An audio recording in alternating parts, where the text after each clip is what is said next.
My name is Rosanne Kennedy, and I'm an interdisciplinary scholar of literature, memory studies, gender studies, and law at Australian National University.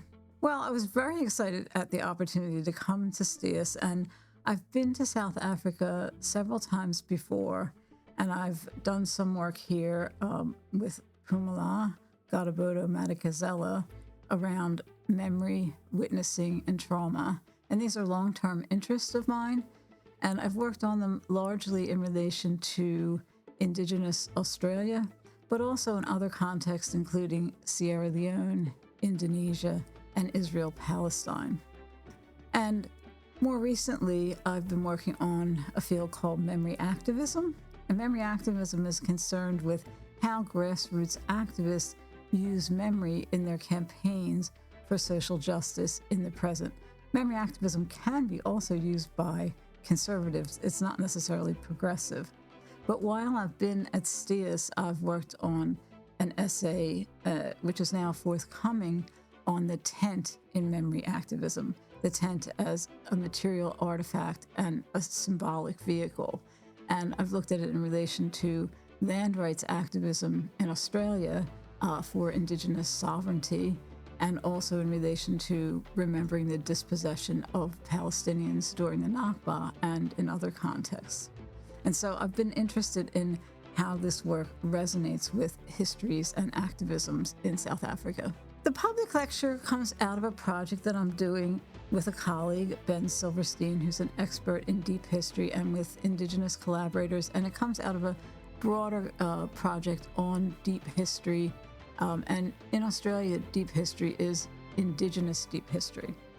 And what we're doing in this project is bringing together the fields of deep history and memory studies and Indigenous knowledges to examine questions particularly around transmission. How do we think about the transmission of memory? What do we mean by memory when we're talking about the transmission over thousands and thousands of years?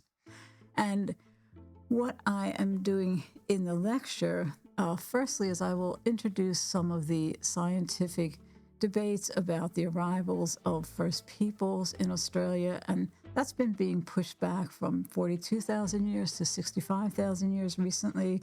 I will talk about an important site, the Wallenberg Lakes World Heritage Site, which is more popularly known as Lake Mungo. And that's where remains of Mungo Man and Mungo Lady were found, and those date from 42,000 years ago. And I'll look at the role of Indigenous peoples in the reburial of the human remains, their role in shaping how that should occur, and in their negotiations with scientists, and also in controlling the meanings, shaping the meanings of the site today. And then in the second half of the lecture, I'll be introducing several contemporary artworks by Indigenous artists who are engaging with the deep past and with ideas of always was, always will be Indigenous land, and ever present, and various conceptions of temporalities and sovereignties. In the fields I work in, and also in history, so in memory studies and in history, these fields have really been concerned with presentism, especially memory studies. So a lot of memory studies, which is a field that's really emerged since the 90s, it's been concerned with the memories of recent violence, say violence from the 20th century and the 21st century. So really focused on war, trauma, post-conflict, trying to resolve some of the traumas that have occurred in those contexts. So that there's very much been a focus on colonialism, and in Australia and other contexts, settler colonialism. But what's been interesting recently is that with a turn to the deep past, I mean, Indigenous people have always known that they've been in Australia.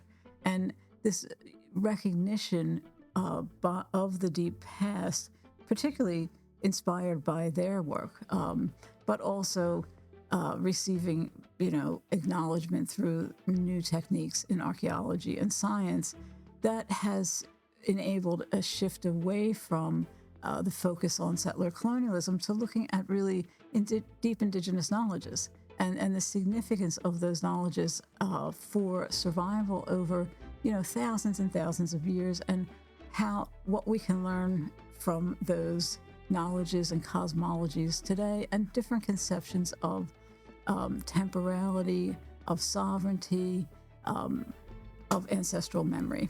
One of the questions that I came here with was, does the idea of the deep present, this is something I'll be talking about in the lecture. So the deep present is about how the deep past is being activated in the present today.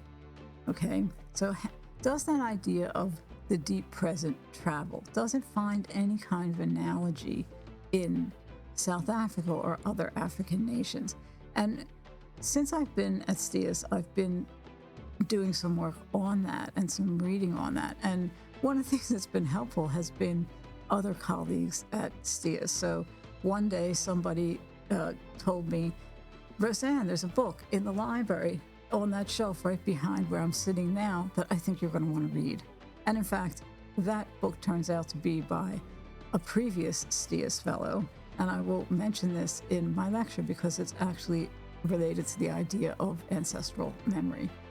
So what I'm hoping to do in the lecture, while the lecture will be largely focused on the Australian context, I'm hoping to open some questions to the South African context and invite the audience to make connections that they might see relevant.